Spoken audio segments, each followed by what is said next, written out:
briefing for tonight. Welcome, everyone. My name is Ava Bermuda Zimmerman. I will be co-sharing the space and emceeing the space with Dr. Monisha Gibson. As it's labeled on the screen, this is a co-hosting project between Childcare for Connecticut's Future, our coalition, and the state of Connecticut's Blue Ribbon Panel. We do have some awesome panel members and of course the commissioner, but before I don't want to, take the space and take the air from Dr. Monisha Gibson. I would like her to introduce herself and walk us through why we're here tonight and the process that the Blue Ribbon Panel is going through with these listening sessions. Monisha, take it away. Ava, thank you so much, and good evening to each of you. I am extremely excited to be here, particularly with this group. Not too long ago, I sat along Ava helping to chair this coalition, and to see where it has evolved, it is just amazing. And so I'm excited, and congratulations, Ava, on your new role. We are here tonight. I come wearing so many hats as a provider, as now the Director of Early Childhood Strategy with Social Venture Partners, and also as an individual who is serving as one of the consultants along with the Hunt Institute to support this effort. And this effort we are in right now is really one of my favorites. We have an opportunity to spend time listening to each of you so that we can ensure that we are hearing the right input to share with the panel to help shape the recommendations that will go forth to transform this early childhood space. I certainly want to just share that we have been working very hard to make sure that every voice is heard, not just providers, but parents, and not just parents, but also stakeholders. And we are across the entire state trying to do that. I've been encouraged by your feedback. I've been encouraged by your honesty, and I'm excited to learn this evening from what you will offer to the work that we are attempting to do. And I will be remiss if I wouldn't say that we have a commissioner of this great early childhood who really gets it, who understands it, and makes it our priority to say, we cannot do it without the people. And so I'm going to turn it over to the incredible Commissioner Beth Bai, who has invested her heart and soul into this panel, ensuring that this is not work that is just already done, but that we co-create this work together. Commissioner Bai. Thanks, Monisha. You have been an invaluable resource to us, as has this coalition, and so many providers on the call. I'm so happy to be with you tonight. This is one of many opportunities to provide feedback, but we want tonight to be like not much talking by me, really listening. And for the most part, I'll be listening. And if you want a response, let me know, and I'll try to keep my responses short so more people can speak. I know I can be a little verbose sometimes when I'm trying to explain things. So I think the key is to know that Governor Lamont has said this issue is vital for Connecticut today and for our future. And so he has appointed 23 people, and then so far the panel has heard from about 1,000 folks providing input. So it's not just the panel, it's the panel plus the feedback, and asking them to develop a plan for the child care system that works for families, providers, and the economy. So the sort of action item is a 5-year actionable plan in Connecticut. And as we're doing this, we realize, we're going to put out a 5-year plan, but there will be recommendations that probably go out further as you look at the scale of the challenges. So next slide. And why are we doing this? Because frankly, I think you should take a lot of credit. I think the Advocacy Coalition has done an incredible job communicating with their legislators, with this governor, about the challenges the system faces. They were there before COVID. COVID put a spotlight on them. And I think, today there was a White House gathering about childcare. This is not going away. We know the system needs support. We know it does not working for families right now. The quality isn't where it needs to be. It's just so expensive for families, but meanwhile, provider wages are poverty wages. So many of you have been working on these issues. I'm so grateful for you. And now I think, we've had a focus on the workforce. And we know that the workforce and quality are also tied together. So I'm so grateful for those of you working every day with children, those of you leading people working with children, those of you who are advocates and organizing events like tonight. So let's get right to it. I think that's my last slide. I just have two. I was given two, done. So Izzy, take it away. I think it's important to mention that we have all these vibrant backgrounds and cameras on, and we don't always have the opportunity in some of the ways that we set meetings between the coalition or the state of Connecticut to have these many cameras on. So, we can wave to each other and, share the moment, share the energy here, because this is all positive, moving forward energy. I know some of the stories are going to be heartfelt and difficult to hear, and it's part of the process, but at least we're all embracing each other and embracing the space. So Izzy is making sure that she is keeping us on track with questions and comment and feedback. And like the commissioner said, we're going to take it away. If you want to raise your hand right now to get us started, you feel like the brave person to be first, this is the moment. We have a good chunk of time for just that conversation. Izzy also added into the agenda, into the chat, the agenda for the night. So it's going to be a very big block of comments and feedback from all of you. Then we're going to do a little bit of next steps to make sure that we're guiding the conversation very clearly and making sure that your comments and feedback are not in the void. Like the commissioner said, and Dr. Gibson mentioned, this is part of a bigger picture, a bigger plan. So we'd love to make sure that every note taker, all the comments that are said today are then entered into the active blue ribbon panel plan, the recommendations. And then in our next CCFCT stakeholder meeting for August, we were going to see in live time how your comments impacted that plan and the different categories that they were added in. So let's see who we have. Julie Clark will be first, and then Maria Robles. Awesome. Julie, the floor is yours. Hi, everyone. So I shared this at our last meeting, and I was asked to share it with everyone tonight. So this is my story. I started in childcare 33 years ago in my living room as a single mother. I grew a business over these 33 years. We have now over 200 families involved in the center. About 3 years ago, I got a cancer diagnosis. I'm fine now, but I was also getting older, and I decided that I had to look toward the future. I wanted to sell my center to employees, but it had grown so much, and frankly, none of them could really afford it, nor would I really. These are all a lot of young people who I really didn't think, would want the liability. And the other thing is, I've been struggling for a long time, actually forever, to make ends meet. I joined the Early Childhood Alliance about 3.5 years ago. Without that alliance and without these people, I don't know that I would have even made it through the past few years. So 2 weeks ago, I sold my center. Wow. After 33 years. I'm choked up even just saying it right now. It's a very bittersweet thing. Yeah. But I couldn't afford to keep it any longer. I sold it to an educational cooperative who I think will be able to carry on my philosophy and my vision. I hope to God that they keep the quality that we've put forward over 33 years. I'm going to stay on as a consultant for the next 6 months, to help them get through and make a good transition.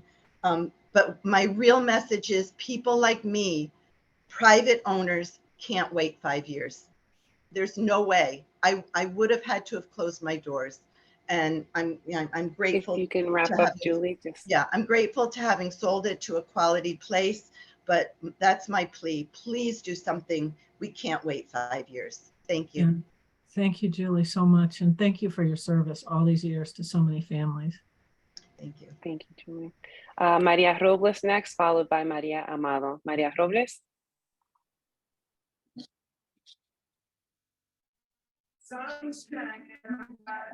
Oh, Eloisa Méndez.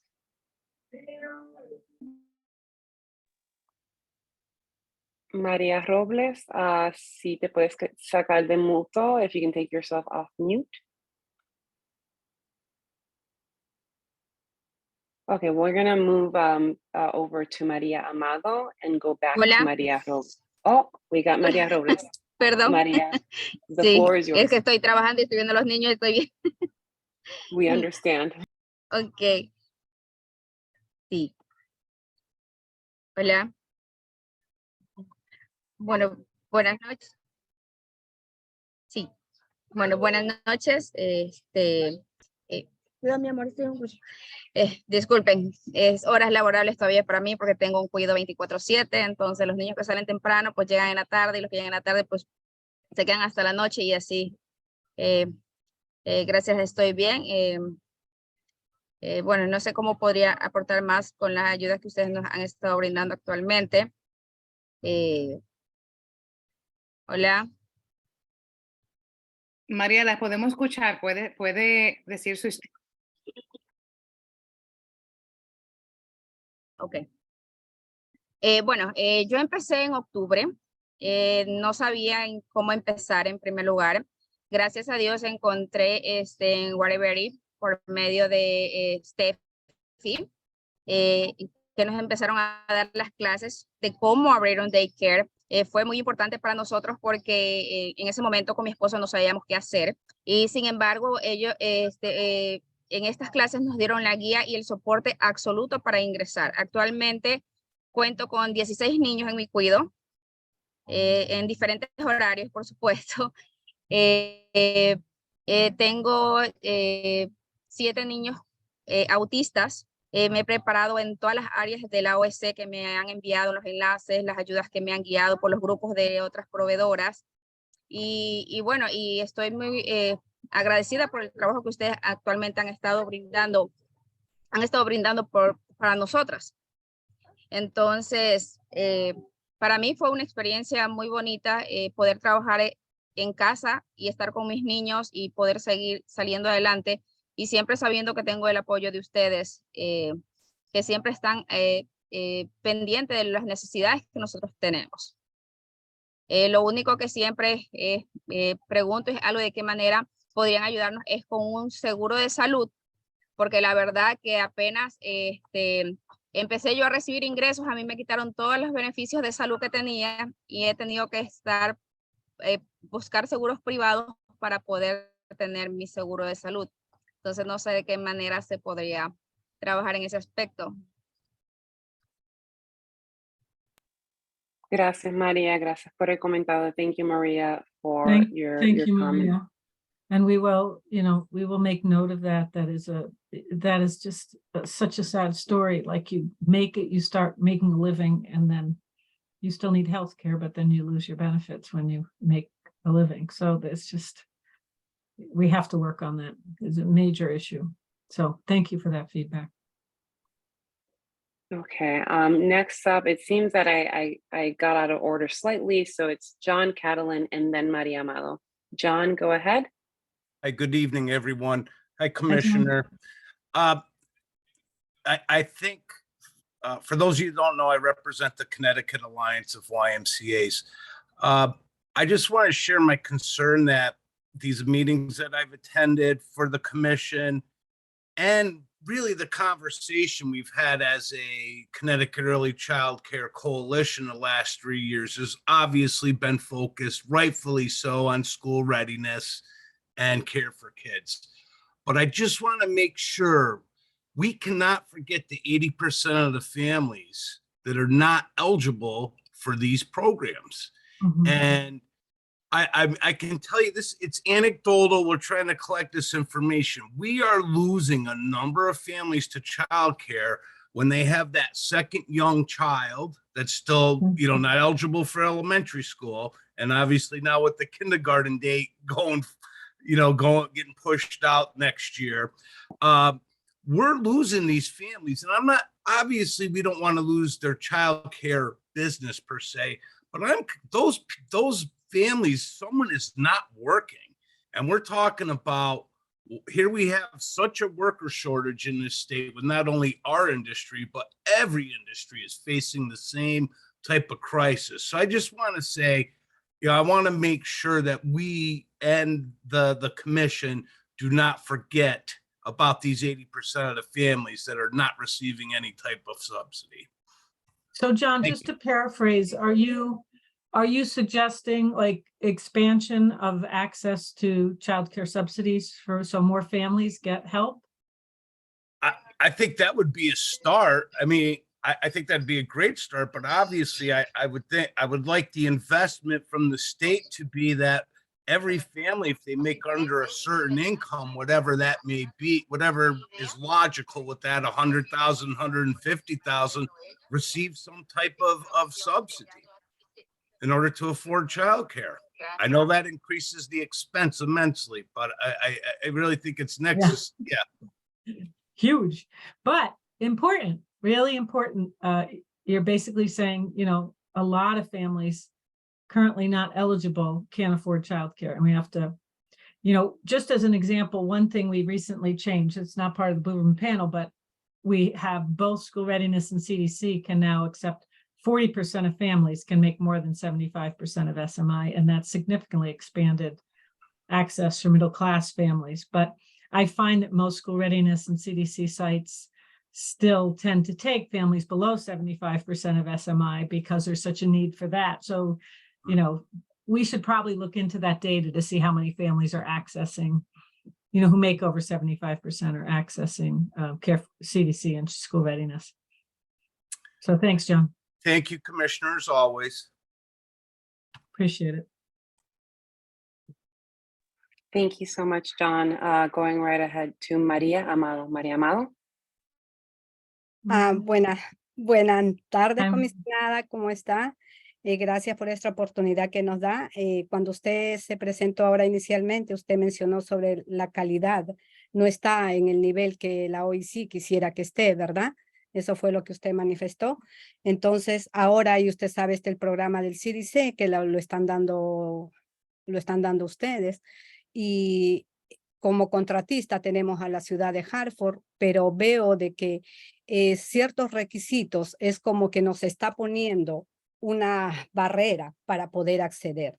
¿Por qué lo manifiesto esto? Porque ellos están requiriendo que los programas de cuidado infantil que lo pide la ciudad de Hartford tengan un insurance comercial y el work compensation. En mi caso, le hablo mi historia. Yo tengo un LLC.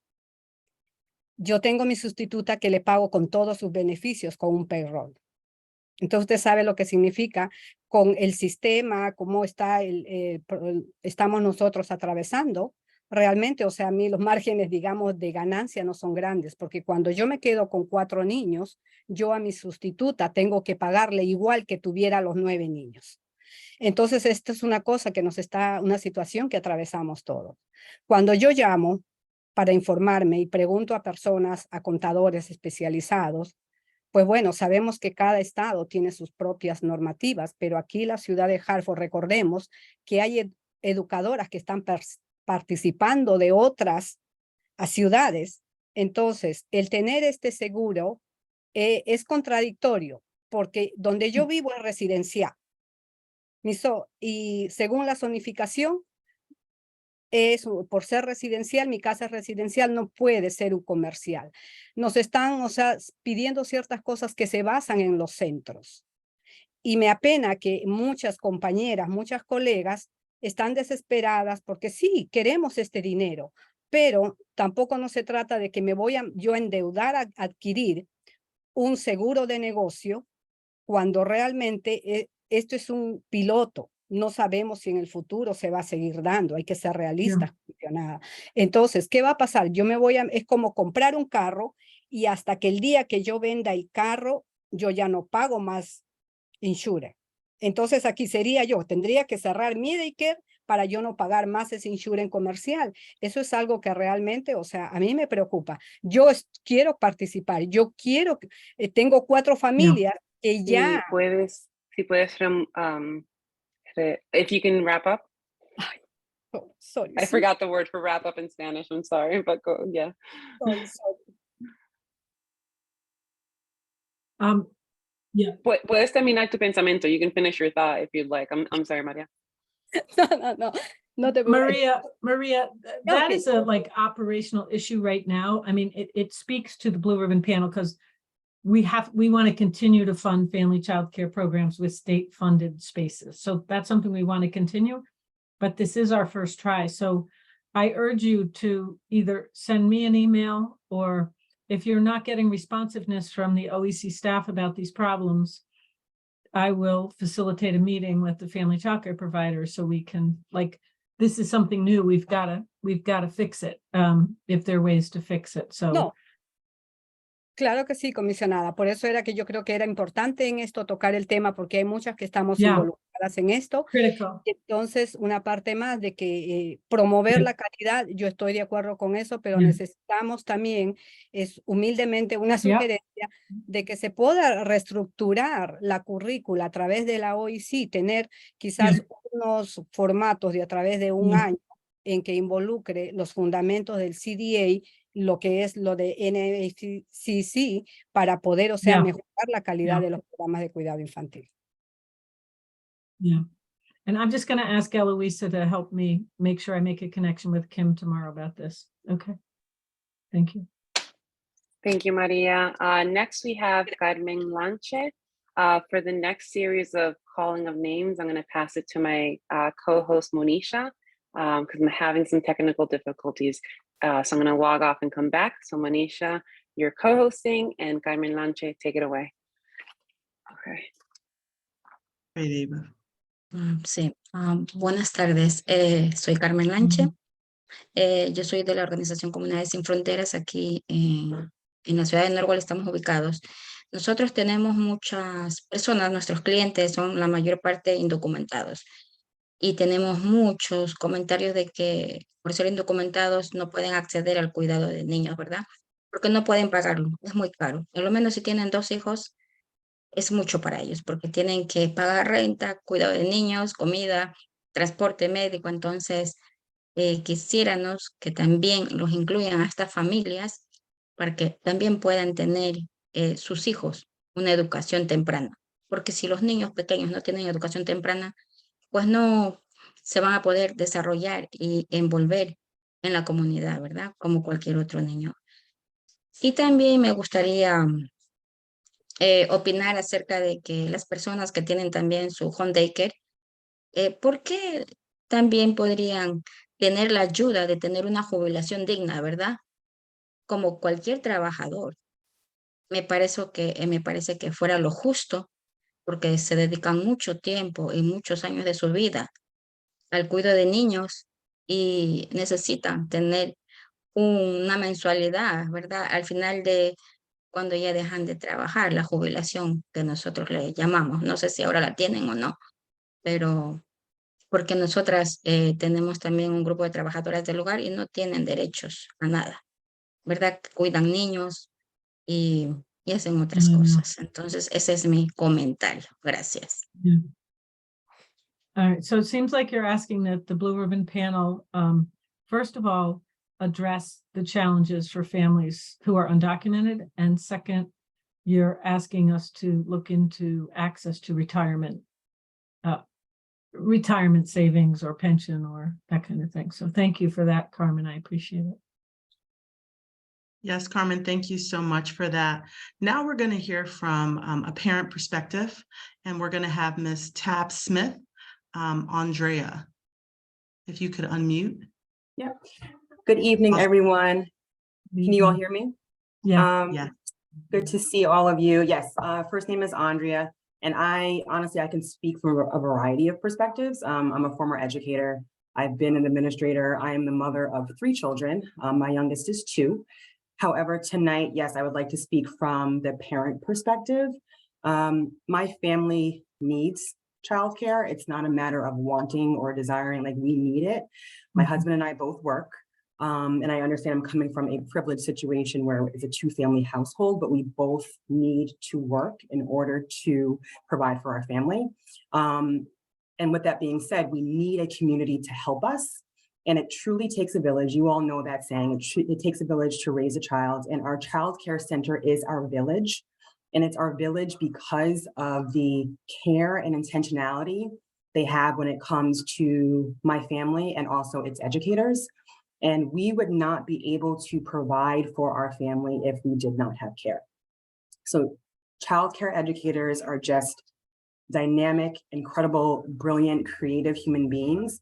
And my family needs them. So family needs them. So we have to invest in programs so families have quality care, and we must value and invest in educators so that families receive care and the intentionality that we deserve. Thank you so much, Andrea. I really appreciate you being here. My guess is you have a lot of competing priorities right now. So thank you for sharing that. Thank you so much. And many of us can relate to you as well. Steffi Martinez, next. Good to see you. Likewise, thank you. Good evening, everyone. Well, just like Monisha and Andrea, I can speak to different perspectives as well. I am a childcare organizer for CSCA, the Childcare Union, but I'm also a parent of 2. I'm a single mother, and that I think that's my most important hat that I wear as of right now and forever. But I also used to be a childcare provider. I used to own a daycare for 5 years, and going back to John's point, I was part of that percentage of families that did not qualify for state subsidy because I made too much back then, right? I cannot recall the exact amount that I used to make, but I can definitely recall that I remember months that I was left with $9 and $10 for the whole month. $9 and $10, okay? This is a parent that made too much for the state subsidy. I know that many parents don't like to expose their financial situation. I don't feel, as comfortable, but we have to be transparent so that the state can see what parents go through, because we are not surviving. Like we are surviving, we are not thriving.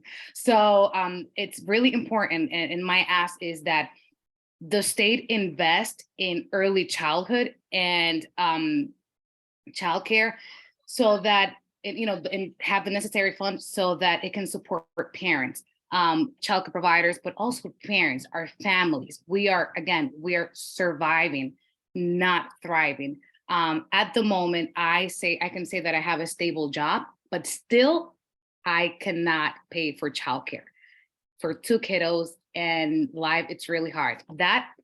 All that situation led me to struggle with mental health. I went into a depression because I couldn't met ends, at the end of the month. And it was just the struggle of not knowing where I was going to have the money to pay my bills and taking care of my children, educating them. On top of that, COVID, it was too much, right? So definitely we need to have a system that support parents, that support childcare, that support the whole system, providers as well. So that's my ask today. Thank you. Thank you, Steffi. And I think I'm glad you shared that perspective, because I was just on a call with some other commissioners today, and we were talking about programs that support family wellness.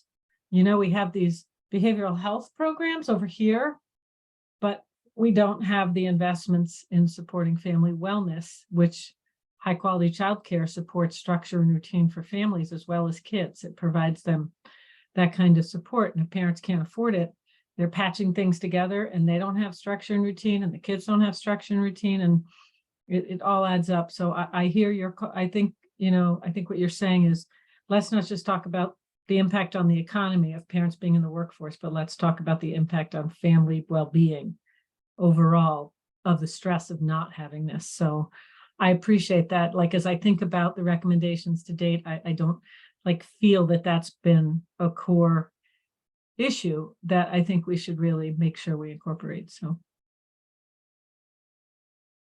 thank you for sharing. Not easy. Thank you so much, Steffi, for sharing that. I'm going to touch back to Ava Bermudez and Zimmerman, and I certainly just want to say that thank you for your honesty in this space in terms of what that kind of thing could do to a parent. And many of us have had to choose between whether or not we work or stay home and how we survive. So thank you for that. Ava? Okay, thank you, Monisha. Dr. Gibson. We have next here Brigida Mendieta. The floor is yours.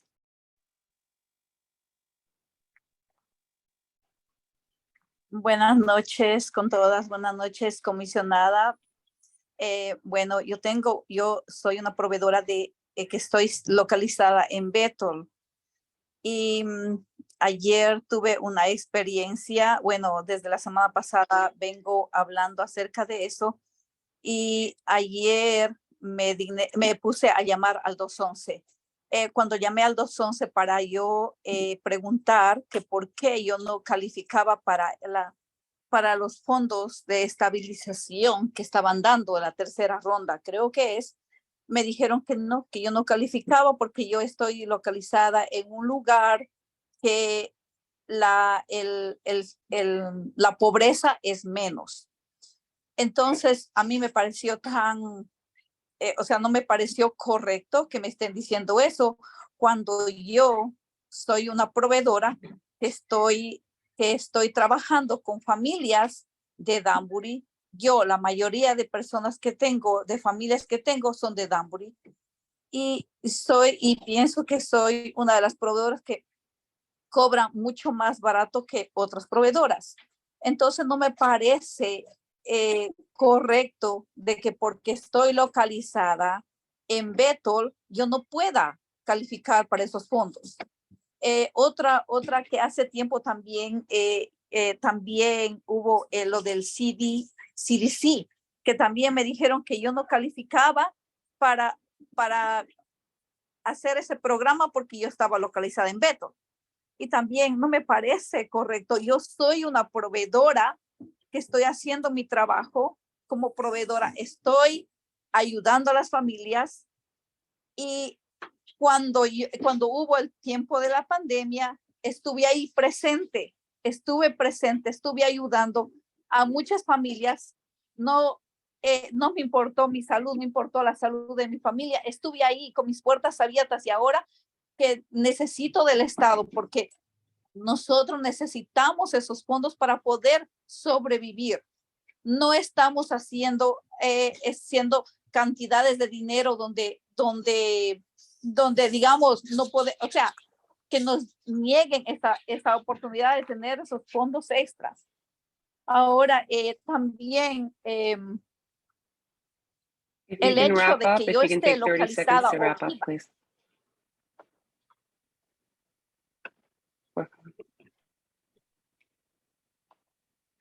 el hecho que yo esté localizada en un lugar donde la pobreza es menos, no quiere decir que yo no califique. Soy una proveedora y pienso que todas las proveedoras tenemos el derecho de recibir esos fondos, porque de eso es lo que vivimos nosotros.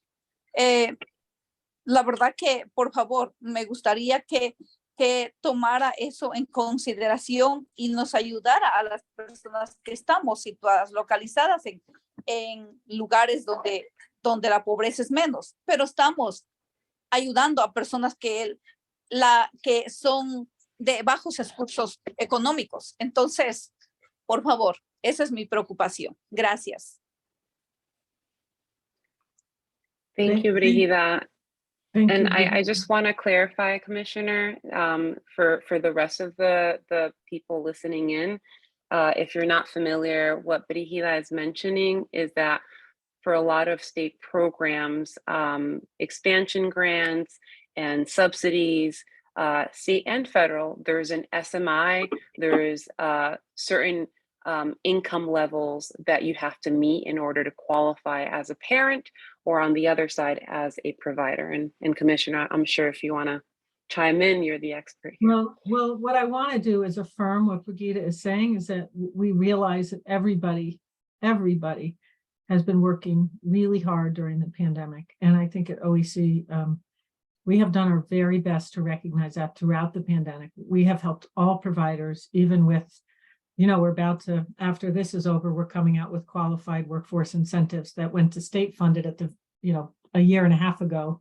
We're coming out with qualified workforce incentives for all providers once this round of stabilization is done. So we're trying to keep funds coming, and we finished wage supports this summer in June to try to get funding to all programs. So we've done our best to keep everything open to all programs. When it came to sort of the money that was left in stabilization, it was not nearly the amount of money that we had throughout the whole pandemic. It was some that was left over. And so we made the decision to, as you were trying to say, Eva, focus that on programs that were in high social vulnerability index zip codes, because we had some data showing that although everybody was struggling, that in the highest need communities, the enrollment was coming back slower. It was coming, but slower. So it's sort of a program that we focused on a particular social vulnerability index. And, I feel, I wish there was enough funds to go everywhere and make a difference.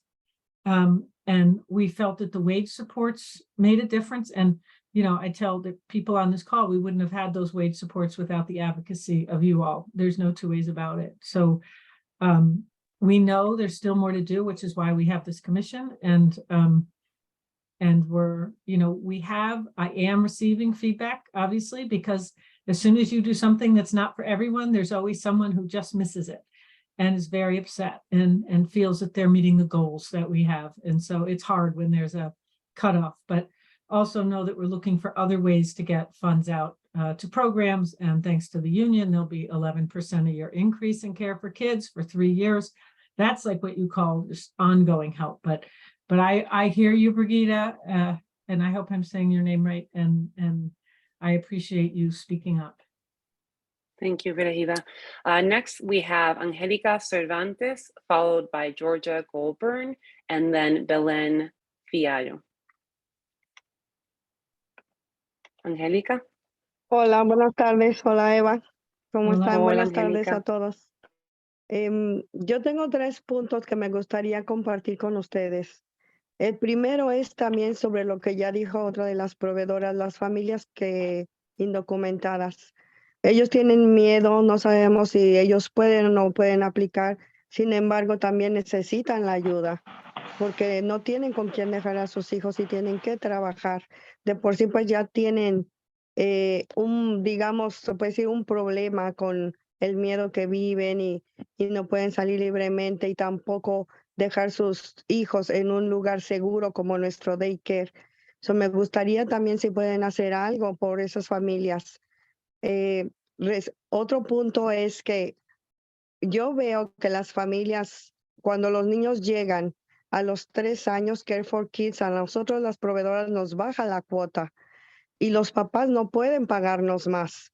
Yo he tenido familias que cuando les bajan la cuota, dicen no te puedo pagar más y yo no puedo cobrarle menos porque también tengo gastos y tengo que pagar una sustituta. Entonces he tenido que ayudarles a buscar un espacio en centros porque los centros tienen más programas que les pueden ayudar. So, me gustaría saber si pueden hacer algo con Care for Kids, que por ejemplo les mantengan la cuota que nos pagan hasta los 4 años que los niños ya se van a pre-care. Eso es la segunda. La tercera, yo leo, todas nosotras las proveedoras estamos supuestas de leer las regulaciones que tenemos con la OEC. Sin embargo, por nuestro trabajo, no muchos tenemos mucho tiempo de estar leyendo y tenemos muchas dudas sobre las regulaciones. Me gustaría saber si pueden abrir una sección en los meetings que dan los lunes o, por ejemplo, en este meeting de Blue Raven, que den una sección para hablar solo de las regulaciones. Estoy segura que muchas de nosotras sí podemos entrar a estar escuchando las regulaciones que tenemos que saber de la OS. Esos son mis 3 puntos que tenía yo para compartir con ustedes. Gracias. Y también otra cosa, gracias por todo lo que hacen por nosotros, por esos aumentos que nos van a dar, que de verdad lo necesitamos porque todo ha subido, todo está caro y nosotros estábamos igual. Pero muchas gracias por todo lo que ustedes hacen por nosotras.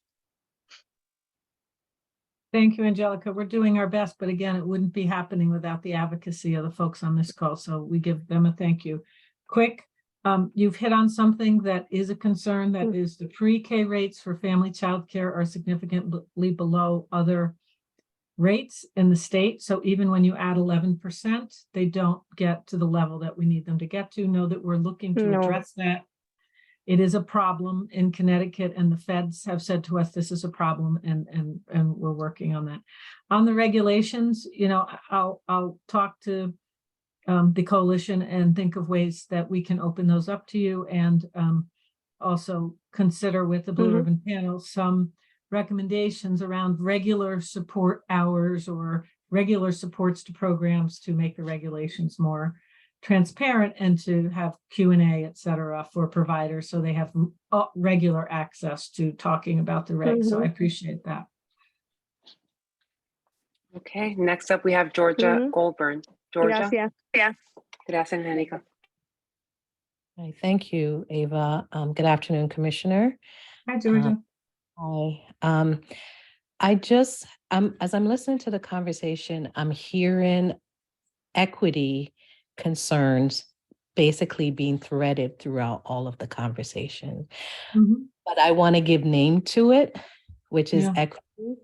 And I also want to raise up the point that you said that, you know what, when we start to target resources towards certain group, other folks are going to feel, you know, like salty about it because they're going to be like, well, everybody should get assistance. And that really isn't equity. Equity is, you know, surging resources into certain places, certain groups, certain individuals to ensure that they can compete on a level playing field. And, you know, what people are basically saying, and what I'm hearing and what I want to lift up is that and I understand the challenges with OEC trying to think through what to do with these funds and using the SVI as a tool to sort of surge resources. But inherent in that is missing out that even in some well-resourced communities, that there are certain providers who, because of their gender, because of their race, they are disenfranchised from certain resources that will not allow them to compete on a level playing field. So some of those things have to be factored into the decision about how do we target resources. And you know, Commissioner, we've had conversations about this multiple times. My concern again, and it goes back to Julie's Julie's statement at the very beginning of this conversation, is that she's been doing this for quite a while, but she does not have 5 years to wait. Yeah. And the people who, and Julie is certainly not representative, well, while she's representative of the community at large, she's certainly not representative of a group who historically have been disenfranchised from resources that they can access outside of the normal course of business to basically— You can wrap up, Georgia. Sorry, if you can just wrap up your thought. Without those 5 years. And so I just want to lift up those concerns and to just put on the records to say that as we're thinking about equity, equity has to be front and center. It has to be named. And racial equity, surging resources to women of color, more specifically Black women, because again, they are the progenitors of this industry. I think that is part of the conversation that I don't often hear. So thank you. Thank you so much, Georgia. I really appreciate you raising that up. Thank you, Georgia. We're going to Belén Fiallo. Belén.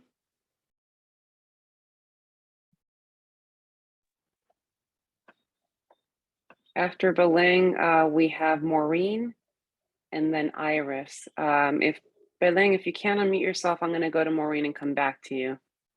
Maureen, are you ready? And we'll go back to Belén. Well, oh, we've got a Belén. Belén, go ahead. I'm sorry. The floor is yours. Thank you very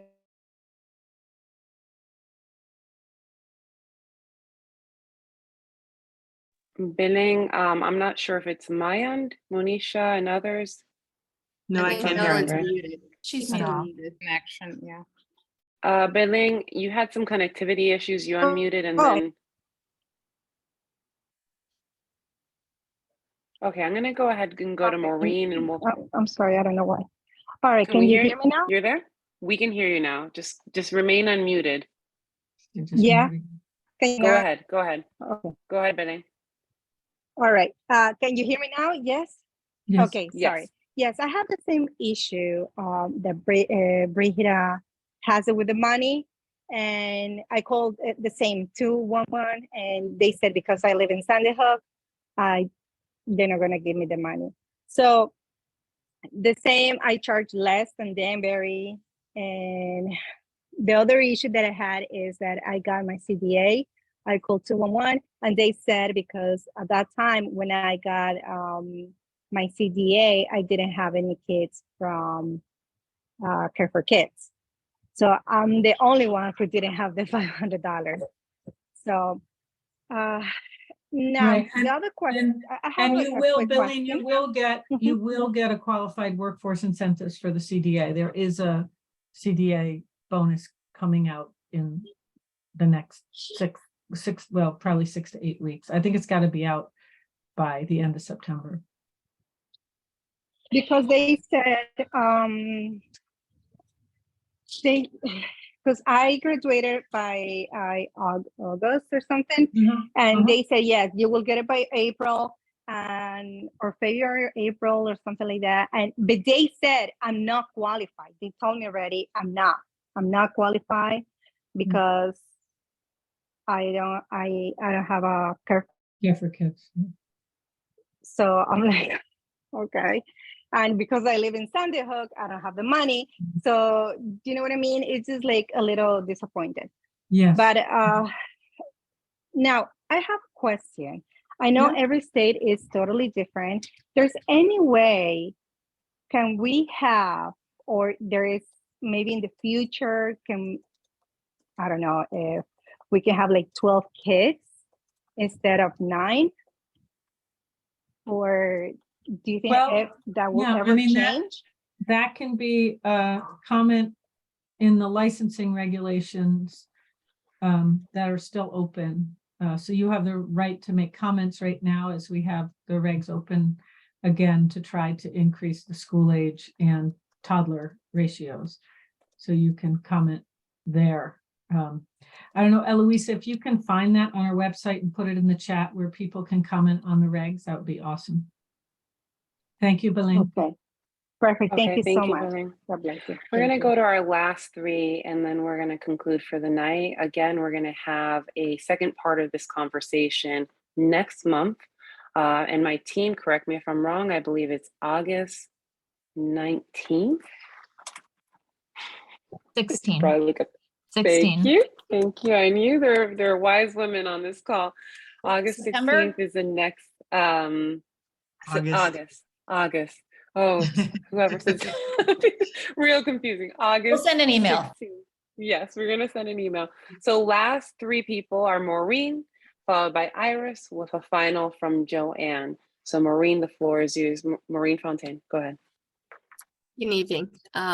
So I'm a family child care provider, so I'm sort of going to speak on that perspective. Sure.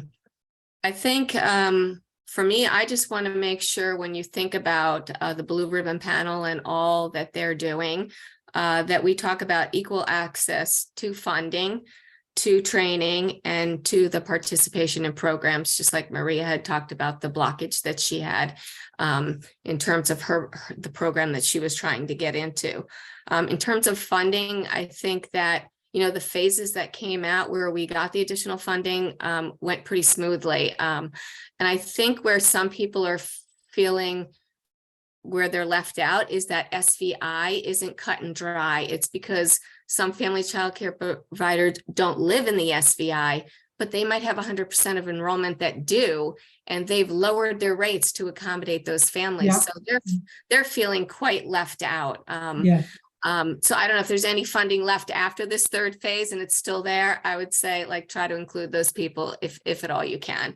The other thing is equal access to training. So when I speak about that, I think I'm talking about family child care access, center access, and then other early childhood programs, whether it be preschool, early Head Start, any early childhood educator.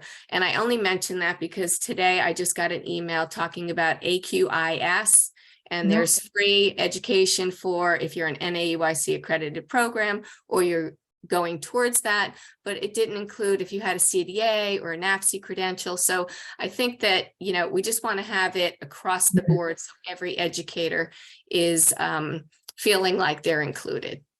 Do you know, Maureen, that's a really good point. So maybe under the workforce, that AQIS programming and workshops are open to family child care providers, I think is a very specific ask. Thank you. That would be great. Yeah. Thank you, Maureen. I do want to give a shout out here to the comment and lift up Marta's comment. I know it was like about 6 minutes ago, but she was writing from the parent perspective, saying that there's not always the access that you want as a parent. And sometimes as a parent, you feel obligated and forced into care situations that are not ideal because you can't afford it. So thank you, Marta. Iris and Joanne are last two people, and then I'll pass it to Monisha to talk about our next steps for August 16th. Iris. Let's see. Buenas noches a todos, buenas noches, comisionada. Quería hacerle el comentario que estuve en la conferencia de la NAPC, me capacité, me orienté. Nos trajimos la mejor proveedora del año a nivel nacional, que fue María Amado.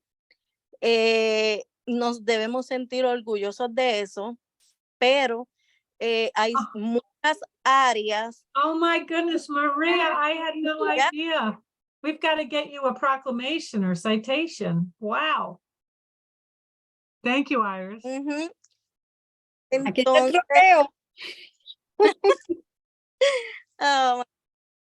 Thank you, Iris. Thank you, Iris, for that shout out, and congratulations, Maria Amado, for your well-deserved recognition.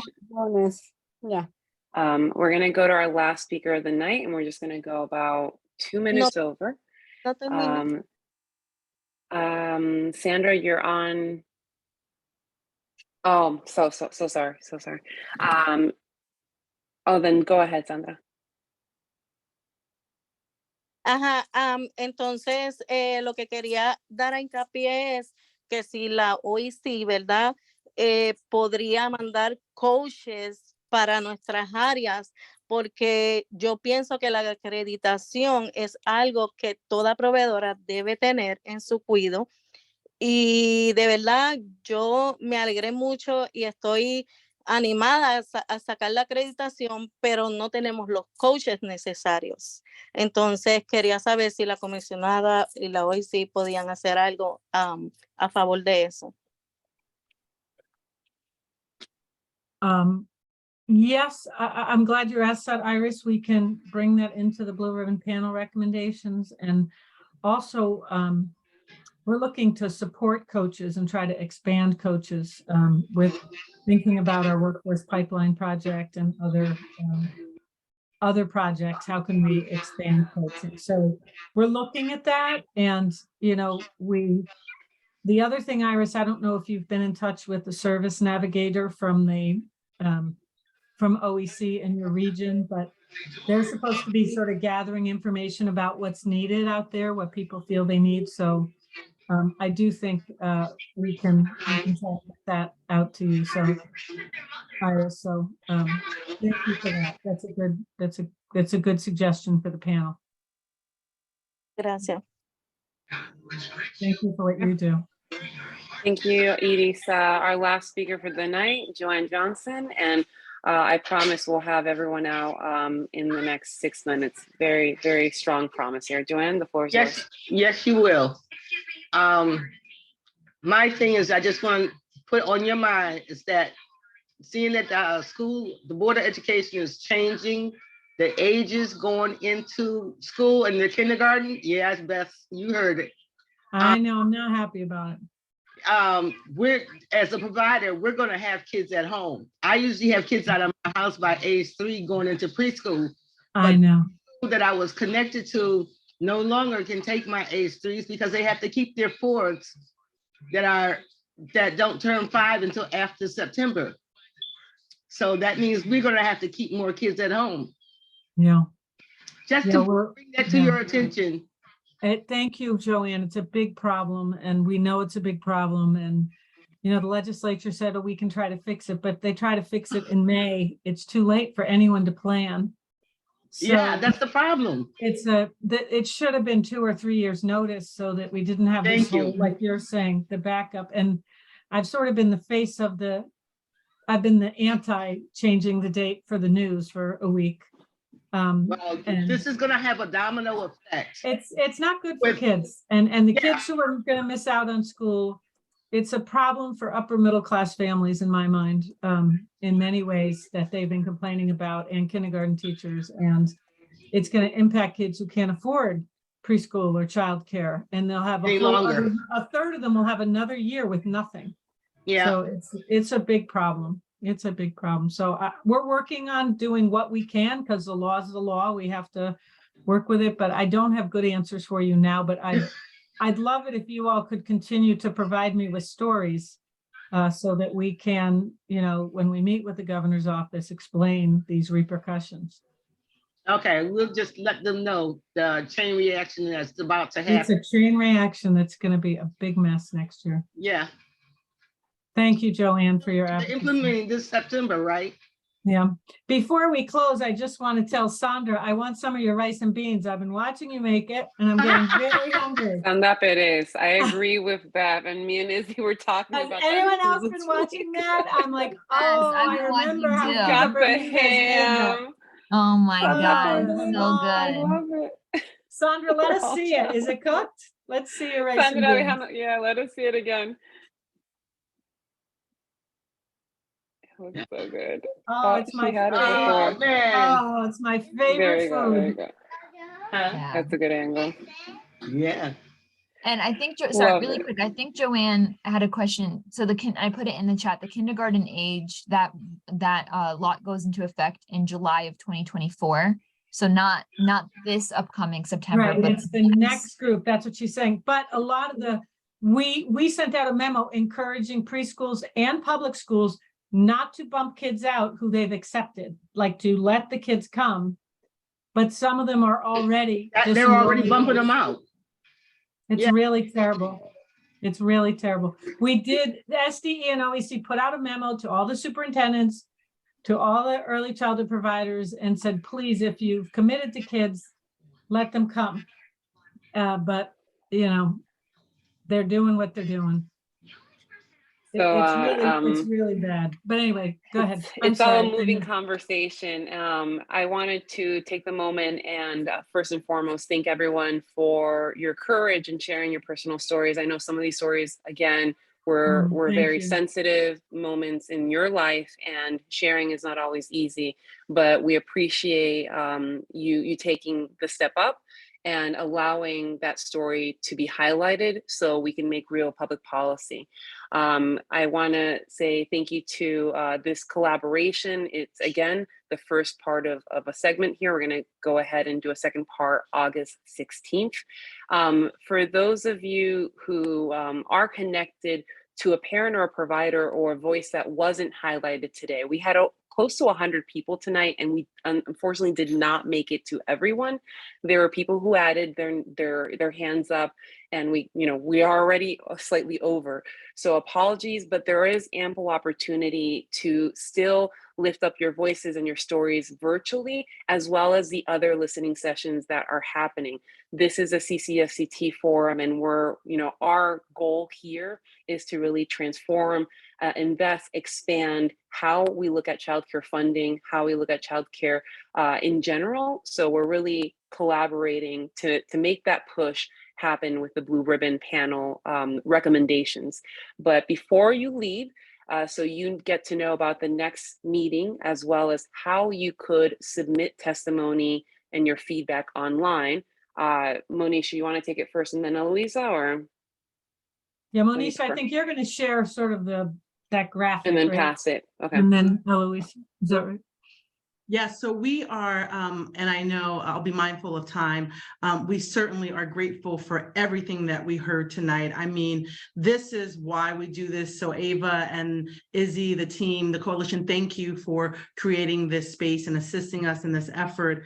We'll be looking at those things that you'll be looking for in our next stage. So what happens is that we take this information that you shared, everything from raising issues of equity, from paying attention to, the downfall of the SVI and the not so great things about using that exclusively, even the issues of insurance issues that arise within cities. I mean, we've heard it all. 5 years is too far away. Access to all families, even if you live in a particular area. There's so much that we have to hear. We are then going to take this information, capture these quotes that we've heard, and we're going to share these notes, and we're going to pass them to our panel members. Our panel members will meet, they will listen, they will be informed, they will be taught, and you will see through those conversations when we come back again, how, like the commissioner mentioned a little bit earlier, there was a very specific ask about one thing in particular, how we can begin to get these things within the recommendations, because we want them to represent the voices of the people and those who will be most impacted by them. We certainly know that we won't be able to include everything, but we do believe that most of what we heard in terms of, we've been hearing again, but you brought some fresh new ideas, and we're just very excited. So we'll share that with you, including the graph of the process in the next session, August 16th at 6:30. And again, this has been absolutely spectacular. If every night could end like this with a meeting, sweet dreams for everybody. So Eloisa, And Eloisa. Yes, thank you for that, Monisha. I completely agree. I'll keep it really short. I've been putting some links in the chat, and so has Izzy. So thank you so much for that. But the two big things to remember with these links in the chat is, one is a feedback form. So if there are other thoughts that you have, if you had comments that we couldn't get to, please use that feedback form and send it to other providers. You can write in English and in Spanish, in any language. We will accept your feedback in any way that you can share it. And then the second link I'm going to press send right now is the link to our meetings page. So if you've missed meetings, or you've been able to go to one or not the other, we have recordings. We have the slides from past meetings. We have issue briefs that include the recommendations that are being discussed, that have been discussed and that are being presented. This is your one-stop shop to find everything about what the Blue Ribbon Panel has been doing, and the opportunities to continue to provide feedback, whether it be in a meeting or any other way, are also on that website. So those are the two important links that I share. And again, thank you so much for being here. And this has been really helpful. Thank you. And I do want to say, I just put something in the chat, but it got all bollocksed up because so many things were coming at once. But behind me on my wall is this poster that I've brought with me for the past, wherever I've been for 10, 15 years. And it's a poem, and it talks about people who in the face of adversity and challenge, when there seems like no hope, they keep helping others. And it's about Jane Addams, who's sort of the founder of social work. But the poem is by Gwendolyn Brooks, who's this amazing poet. So I want you to know that you're giants to me. And we're going to keep stretching and reaching ourselves to hear you and incorporate your ideas. etc. So I hope you all have a great night. I can't believe after the long day you had that you took time to come here and share. And there will be more opportunities for those of you that didn't have a chance, and just know how much we appreciate you. And we're going to, you know, there's a lot of pressure with this situation, with this panel, but pressure is a privilege. And so we're going to do our best to live up to that pressure. So thank you so much. Good night, everyone. Bye-bye.